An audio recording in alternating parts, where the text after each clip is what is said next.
Howdy, howdy. Welcome back. It's another Workshop Wednesday. This week's edition is Beyond Basics. So we're going to do something that's a little bit more complicated. Just you should have some experience with GA4 basics. We're going to talk about how to actually exclude internal traffic with GA4. There are multiple options for this. I wish it was as easy as Universal Analytics. It's not quite.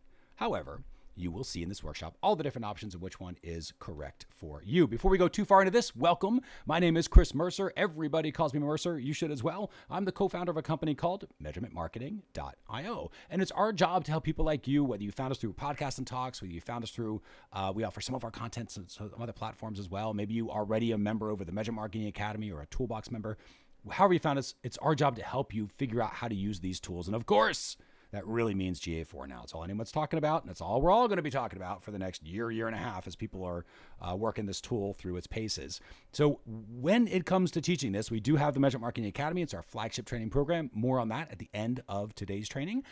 Right now, focus on one thing from this workshop. We always put this slide up on the workshops, but the reason we do this is because it is easy to get overwhelmed. There's nothing worse than, here's 18 different ways you can do this one thing in GA4. It can get really confusing. So pick the way that you think will be the best way for you to do it, practice that skill, and then you can come back, rewatch this workshop, maybe pick up another new technique or a skill that you try to make it work better for you. So remember, just one thing at a time, practice it. Don't just watch us do this, practice doing it yourself so that you build the skill. Then the next time you come back and practice this stuff, it becomes even easier. All right, let's go ahead and get officially started.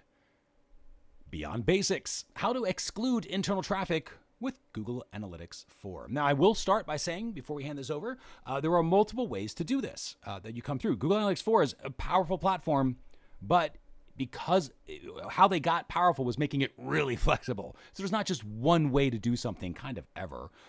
So we're going to go through a number of different ways. You're going to see a number of different ways, and you'll pick the one that is most likely going to be the one that's going to work the best for your unique situation with your tech, with your team, and how you're structured.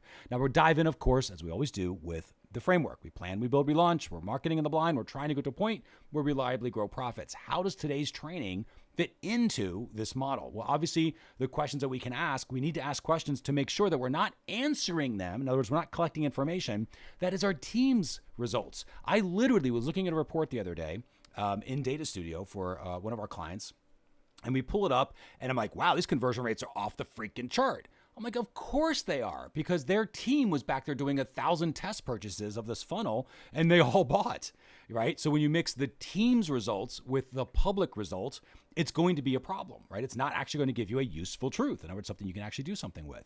So that's why it really fits in, making sure you've got the right data in the right spot and that you're able to answer the question so you can take the right actions that you want to take because you have a useful truth back there. Now, of course, results is a conversion events, not really going to apply here. Same with traffic. But the story is important because remember, we want to make sure that we are not accidentally seeing our team's traffic that is affecting our numbers so that when we think we're listening to the conversation happen between the users and the website, what we're really doing is listening to the conversation between the website and our team, which of course is going to be a distinctly different conversation. So that's sort of where it fits in. And of course, then we can see the real conversation, the real trends and patterns. We can better forecast, and ultimately we measure against those forecasts and optimize. That's how the whole thing works out. All right. Let's go ahead and bring on our guest instructor, Julie Brade. Again, she is really taking the lead on the GA4 implementations on our side for our dedicated management clients, for ourselves, obviously. And she's always trying to push the needle and practice different techniques because obviously that's what we do at measurementmarketing.io. So she can show all of the students out there, including yourself, how to actually go forth and do this. So with that, Julie Brade, take it away. Thank you so much for that awesome introduction, Mercer. So let's go ahead and talk about the different ways to remove internal traffic for GA4. The first option that you have is IP address. So if you've done any Googling how to remove internal traffic from GA4, this is going to be the first one that pops up for you. And let's see what that actually looks like. So if you go into GA4 and then into your data stream, you're going to see an option down here that talks about more tagging settings and then define internal traffic. Currently, this is very limited to IP addresses. You can't do anything like, cities, states, countries, or anything like that, like we've been able to do in the past. So that is the limitation. The easy thing, or the great thing, is that it's easy to do. And just follow the instructions, probably take you less than 5 minutes to set this up. So the not so great thing about doing the IP address is you probably have already figured it out because you are a smart cookie, and that is that IP addresses change constantly. They change in most cases at least every 2 weeks, and sometimes they change every 24 hours. And so this, as you can probably already imagine, that this is not a long-term solution, and sometimes it's not even a short-term solution, and definitely not something that's going to work for remote teams. However, just so you can see it, that Google does have some pretty good documentation on how to do this, even in your IP address ranges and stuff for those of you that are kind of a big corporate building or something. But again, same issues you're going to have is that it's not a good long-term solution. So the pros is it's easy to set up, doesn't require Google Tag Manager or any extra build. So for those of you that have not quite jumped into Tag Manager yet, even though we highly encourage you to do so, that's not something you have to have. Cons is it's not a good solution, not a long-term solution, not a short-term solution. It's not a good solution because IP addresses change constantly. Plus, something super, super duper important is you do not want to remove your traffic from GA4. You don't actually want to take that traffic out. And so if you've been following us measuremarketing.io for a while and seeing all of our different trainings, you know that even with universal analytics, we always wanted to be able to see our traffic so that we can make sure that we are measuring properly and our measurement is working. For us and for our clients, for our own funnels and for our clients' funnels, we go through and test weekly, not monthly, not quarterly, weekly, to make sure that things don't change. And so we all have those clients where they swear nothing changed and something does. And by going through and having that part of our system, we're able to see that. And we absolutely 100%, it's vital for that system to be able to see ourselves inside GA4 to confirm that it's working the way it needs to. So we don't want our traffic completely removed from GA4, and that IP address solution is going to cause that.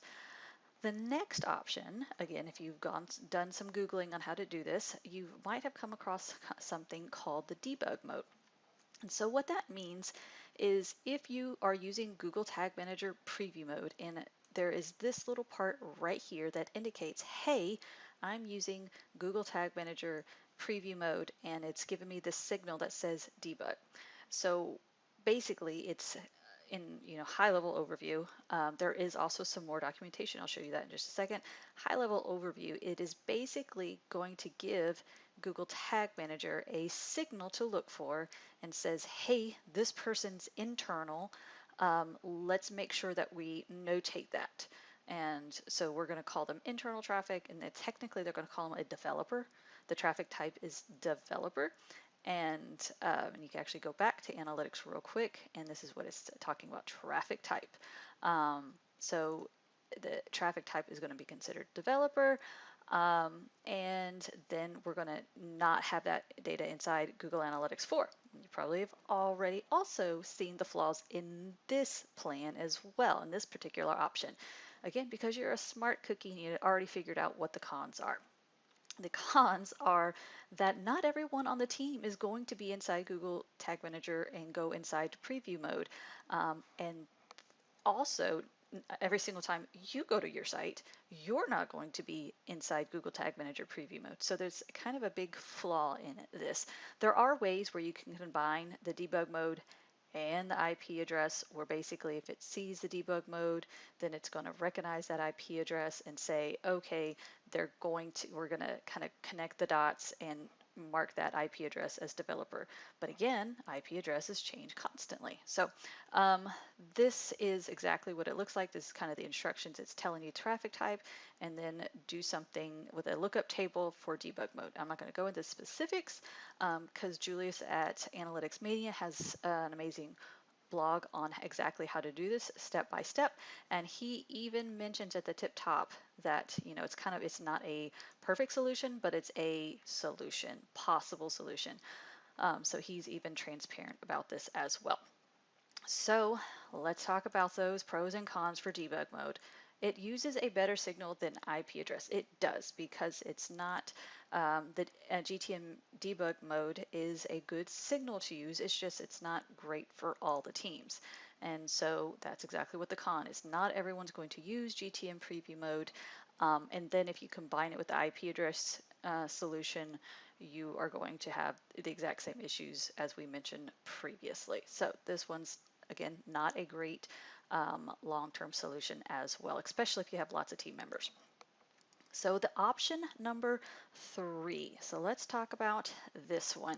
So here we have a demo dashboard. And I'm going to go ahead and view mode.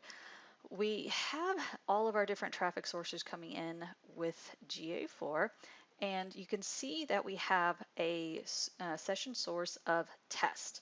And you probably got to figure out exactly where I'm going with this. And so you can use a drop-down filter in Data Studio and choose I don't want to see test, and it's going to change everything on the page to exclude test traffic. And you're able to do this inside Google Analytics 4 as well. This is just a very simple, easy way to see this. And same way, if you use Data Studio, same way you would want to see only Google or only whatever, you can very quickly and easily remove your test traffic from your dashboards to be able to see your real traffic. So that is something that's super easy to set up as well if you're already using UTMs. So for test UTMs, very easy to set up, and it doesn't require Tag Manager. Again, although we highly encourage you to use Tag Manager because it's going to make your measurement world explode and you have so many more options. But in this particular solution, it doesn't. And the best part, absolute 100% best part, your data will be in Google Analytics 4. So for all of us agencies and teams that are going through and testing, because that's part of our system, and needing to be able to see things work and make sure it's behaving the way it's supposed to, this is a vital pro for us that we are able to see that, and it's very easy to use as you just saw. Cons, not all team members or clients will use UTMs, and here's the big kicker, every single time they visit. And so that is something that is a little bit harder to manage. So it's a good short-term solution, but you would probably very quickly want to move into something else. So again, great thing to always use test UTMs as you're going through. You train your team, train your clients to help them understand that if they're going through and doing test purchases and stuff, it's going to pollute their data and make their conversion rates higher than what they really are. And they need to understand what the conversion rates really are, not a unuseful truth. So that is, good short-term solution, but maybe there's something better.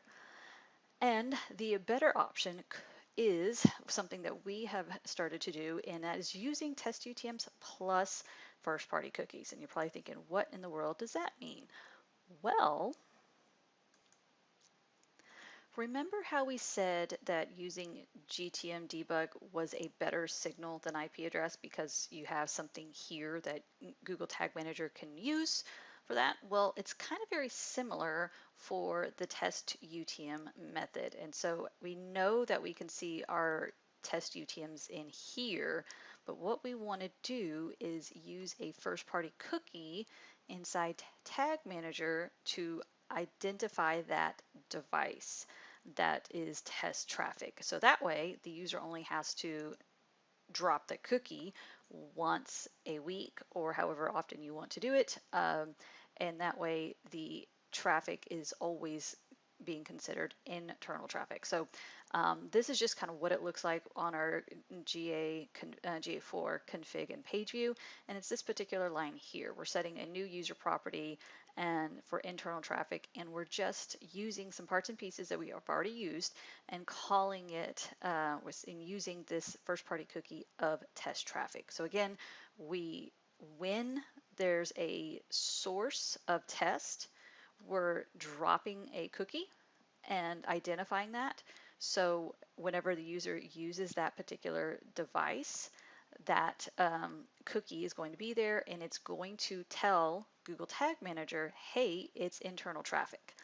Then inside GA4, we can step up our measurement, and inside our custom definitions, we can create a custom dimension of internal traffic. This was just very, very recently set up as of today, but I'll show you. Go ahead and edit, and you can see it there. One little side note, if you create a new user property, it's going to take almost 24 hours for it to show up where you can start using it here, and then it's going to take like another 24 hours for the data to pop through.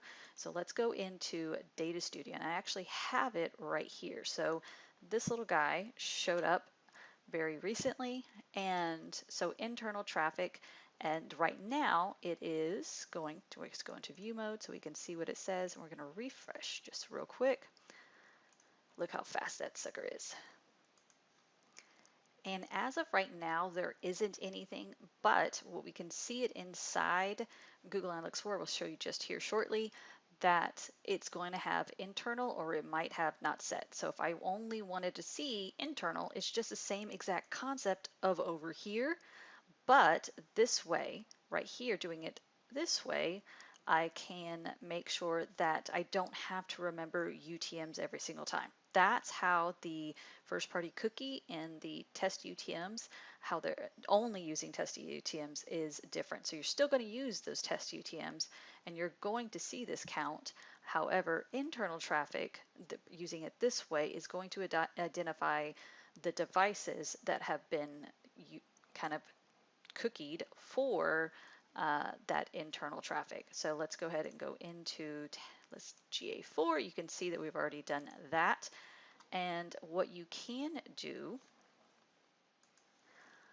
there's actually lots of things that you can do with this. We're actually really excited for this so we can kind of get a more useful truth inside of GA4. So one of the very first things you could do is add a comparison, and you can exclude or include. So let's say we want to exclude, and we're going to go all the way down, and we're going to see internal traffic, and we're going to hover over this just because I've already seen this today. It says no data currently available, and this is what we were mentioning, that it takes a while for the data to come through.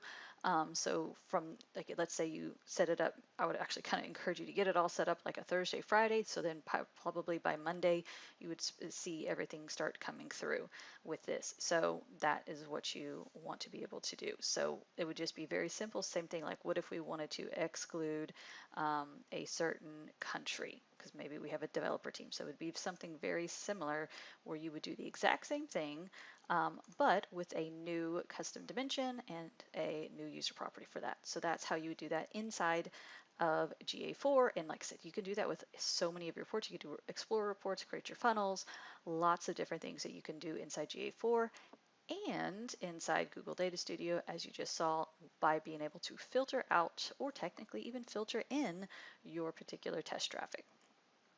All right, so you're probably thinking, well, that's a lot of work to just have that one little drop down. I'm going to stick with this little guy over here because that seems like the best short-term solution. You're right, it's a great solution. However, for those of you that are Academy members, we actually created a really easy tool for you to utilize this. And so we have something that's called a Get It Done guide that's going to be available for those of you that are Academy members.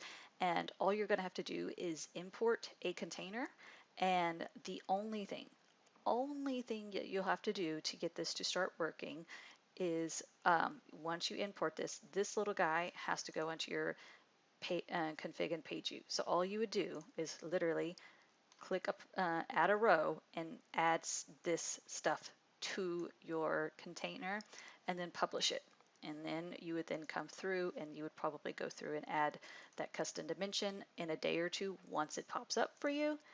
And then you could start using it after it has enough data for you. So it's super, super simple. So that's for those of you that are Academy members, that's back there in your toolbox under Get It Done guides, and Mercer kind of tell you more about how to get that if you don't already have access to that. So let's go ahead and wrap this up. So the pros, the easy setup with our tool, very easy setup, like seriously, seriously simple. And the data will be in GA4. That's another super important thing that we know we want. And this is what I think was what you were trying to hope for, is UTMs are not needed for every single site visit. So obviously that's not including incognito, but for for those of you that have team members or clients that just aren't very good at using UTMs, this is a fantastic solution for this. And then the cons, of course, it does require Google Tag Manager. However, you should be using it anyway. And if you are beginner to Google Tag Manager and need help with that, just reach out to us with Ask Instructor Support. We are definitely here to help you. And finally, the con, it does require a weekly task for all team members. And so this kind of, like if you happen to have a system where your IP address changes daily, then this will probably be a daily task. But for most of us, it probably changes every other week. So we just kind of say, okay, here's a weekly task just so we could kind of cover our bases, because we don't know exactly what time and day and whatever it switches. And plus, if you have a remote team, that's going to be very different for every single person. So just, and obviously depending if remote team or teams in different countries, lots of variables. So just kind of figure out what time frame works best. And here is actually an example of this task that we have. So we use Asana, and initially this the team kind of the other team members who weren't always in Tag Manager analytics and stuff, they didn't quite get it. But so we had to kind of add a little note in here. It's like, this takes 30 seconds. We remind them to do this on every single one of their devices. And for most of our teams, they're also using their mobile phone and stuff like that to work from or to check their funnels from. So we remind them to make sure you use your mobile phone. And we tell them, hey, it's only going to take 30 seconds. It's, there's no reason that they should push this task off. Here's the link that they would go to. And for each team member, we put the name. So that way we can know who is going through and doing this and who is not doing it. And we check kind of in the very beginning of making sure everyone's kind of getting to the rhythm of it, and then we kind of spot check throughout. And then we kind of help them understand what it's for. We help them know that it's to re-cookie their device so we're not polluting our reports. And especially if you have teams that, like ours, are constantly test purchasing or testing funnels or just going constantly back and forth to the sales pages, that's really going to impact your conversion rates, either making them, incorrectly too high or possibly incorrectly too low if you're just going to the sales page and looking at something and bouncing out. And then also we remind them if they're incognito to make sure they use these as well. And we have this super handy. This is just a recurring task every Monday. All 15 team members are doing this, and then we have clients that are doing it. And so it's been a very great system for us. So that kind of that con that we mentioned right here is not always a con once you get that system and everyone gets through that. So it's a little bit of growing pains for a week or two, then it's a great system because we're able to be able to get a more useful truth and have our traffic outside the reports, but also be able to see our traffic when needed. So that are all the 4 ways that you can remove traffic or remove your internal traffic from GA4. Let's go back to Mercer. All right. Thank you for that, Julie. Again, those of you who are Academy members, you know where you can reach Julie and see the other instructors. Again, Ask Instructor Support if you have any questions over that. When you're thinking this thing through, remember the whole idea is like, what's your one thing? There was a few different ones for me. One, and I know Julie mentioned this a lot about IP addresses changing. It's not technically true, but for all intents and purposes, it kind of is. Because I know some of you are out there going, well, my IP doesn't change. It's a static IP. And that might be true. If you're a big, large corporation, you have a fixed static IP address, totally IP address is the easiest way to go. And that's kind of what GA4's filter is made for. It's made for large corporations with static IPs that never change. However, to Julie's point, that's not the world. Most IP addresses are dynamic and they change no matter where you are in the world, especially if you've got a team that's moving around. Maybe they've got a VPN that's static, which is great, but if they don't use the VPN, right, that sort of stuff. So that's why Julie went with this option of, okay, how do we make sure we're looking for signals constantly, the multiple signals that would identify somebody as potentially being internal traffic, a team member. And so then we can do these layers of what we call 3 solutions deep when we talk about stuff. But it's like, how do we make sure if that doesn't work that we can see this signal. And if that doesn't work, then we can see this signal, right? Because we want to be sure that, like, for example, some of you might be thinking, well, why would I have the data in GA4 when I can just use debug? Because the debug, which is great, I love GA4's debug, and that's there to say, okay, this hit is working, the measurement worked as expected, my commerce is set up correctly, whatever. And that's true. That's a perfectly reasonable explanation. However, what if you need to measure results over time? So I want to do somebody who becomes a lead today, and I want to see what that particular test user looks like over 60 days. Is GA4 getting all the stuff that it needs over time? I can't do that with debug. We need them in the GA4 database. We just don't want them messing up our reports, right? Because they're test traffic. So that's why it's important to keep the information in GA4. And it was a huge thing with Universal that you could easily flip a view and say, well, here's the test traffic view. Here's the non-test traffic view. That was awesome. Right now with GA4, it's not a thing. They're probably not going to do views by the way that things are rolling out because they're sort of parts and pieces in around. It would be great if they did. However, that's not going to happen. So we have to deal with what is GA4 capable of doing? And it's like, okay, let's get the details in there, but let's really make sure it's super easy for us to pull it out. And you saw there's multiple ways to do that. In GA4, you can set up comparisons for the traditional reports. If you're doing explorations, segments, same difference. Again, I don't know why they're in two different ways in two different reports, but they are, and you can pull them out, right? So it is possible to do it if you're just using GA4's reporting system. However, we use Data Studio, right? So for us, this works amazingly well because Julie can filter out at the Data Studio level so that when she's doing test reports on her end to see how things are going, she can see the test traffic. When I see them as on the production end, I'm not looking at test traffic anymore because it's been filtered out. So it's in the original GA4 data set. In case we need it, we can ask questions and get it, going back to that whole Kia process we talk about the plan, we can figure it out. But it's not in our face all the time because she's filtering out at the Data Studio end. Finally, let's talk about this cookie thing. Because there are people out there that are going, okay, wait, why are you guys using cookies? Because cookies are going away. It's not true. Remember, third-party cookies those are the ones that are the problem children. And the technical world is dramatically getting rid of third-party cookies. That's what Safari got rid of, Mozilla's rid of, blah, blah, blah, blah. There are such a thing as first-party cookies. That is legitimately how the internet works. If you did not have first-party cookies, so many websites would stop working. You'd have to sign into the membership site every single time you see a page because there would be no cookie there to pass the fact that you're a logged-in user. So you couldn't use it, right? So that's first-party cookies going to be around for a long, long time. But let's assume for a second, even they go away or they start being blocked. There is local session storage, which again, a little more technical, but this is beyond basics, but you can use local session storage and accomplish the exact same thing as well. And that will be around for quite a while. So the spirit of this is what you look for. Like, how do I help somebody identify themselves as internal traffic or team traffic? And how do I make sure that if they accidentally forget to tell me that I can see that they were team traffic still? And that's where the cookie or session storage comes in. So anyway, that's a few of my things as I was thinking through this particular training as well. So again, when you're thinking about where it fits in the framework, it improves the information being collected. So you're actually taking the correct actions because you're seeing the right story in order to useful truth, not including your team members. And can ultimately that will make sure your forecasting, optimizing resources are focused properly. All right, next week, strategy session. We are talking to clients about how to use Google Analytics 4, mostly reasons to come up with why it's important to invest the resources necessary to switch over to it, because I can tell you, being in the front lines of this, it's not working the way that Google wants it to work right now. Even though they've got that message out there talking about deprecation and about July 1st being the deadline, there's a lot of clients that are just ignoring that.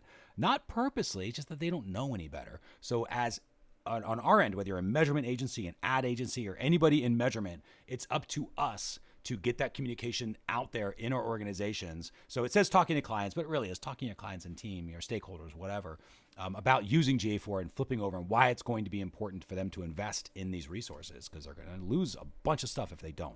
We'll talk more about that next week. If you want to make sure you have that workshop, just subscribe to the YouTube channel. Well over 4,200, looking at 45, staring it down right now, 4,500 subscribers. Thank you all for those of you who have subscribed, by the way, and continue to share the channel, which has been awesome. I've gotten some really cool comments about people that have shared the channel and have sent me some emails about that. So thank you so much for doing that.